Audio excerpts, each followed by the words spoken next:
And Sunrise continues at 7:19 with Scott Higashi from Prudential Locations, one of our regular updates on the real estate situation. We were billing this as, is it a seller's market or a buyer's market? It's actually kind of a strange market. It is. In fact, there are a lot of characteristics that you would call it a seller's market. You know, inventory is flying off the shelf, so days on market's really fast. The amount of inventory that's actually available is at really historic lows, right, at levels we've not seen since the peak. And then finally, low interest rates are kind of fueling a lot of buyer activity. What's interesting is a lot of folks mistake one market or the other for one being bad and the other one being good. And right, in fact, in this market, being a buyer is not at all a bad thing. Because of the interest rates. That's right. Interest rates still remain under 4% and holding steady at that rate.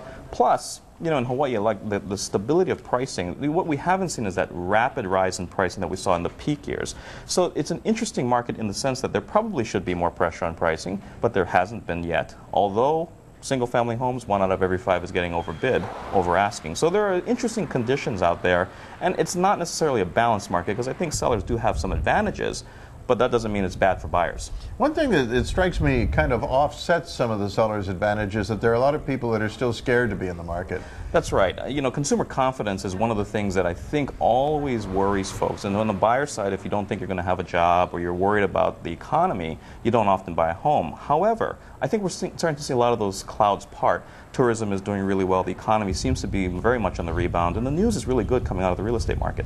What do you think of this, all this stuff about Lanai being sold? It's, I mean, we know that $1 million home can take a year to sell, and they have to put a website up and stuff. So when you extrapolate that up into hundreds of millions, it just strikes me it must be incredibly complicated. Well, it probably is incredibly complicated. It's also incredibly exotic. If you think about, you know, our business, we sell someone a home, we help them realize a dream. These folks are coming in and buying a whole island. Yeah. That obviously has great complexities, but a lot of excitement, and hopefully that's going to be good for us.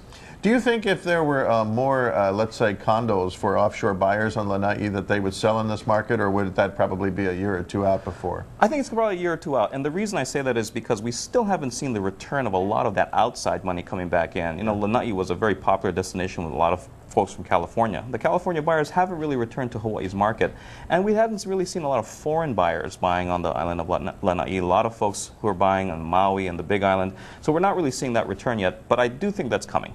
So the timing is kind of successful for the whole market, not just the first delayed flights coming in from the Orient.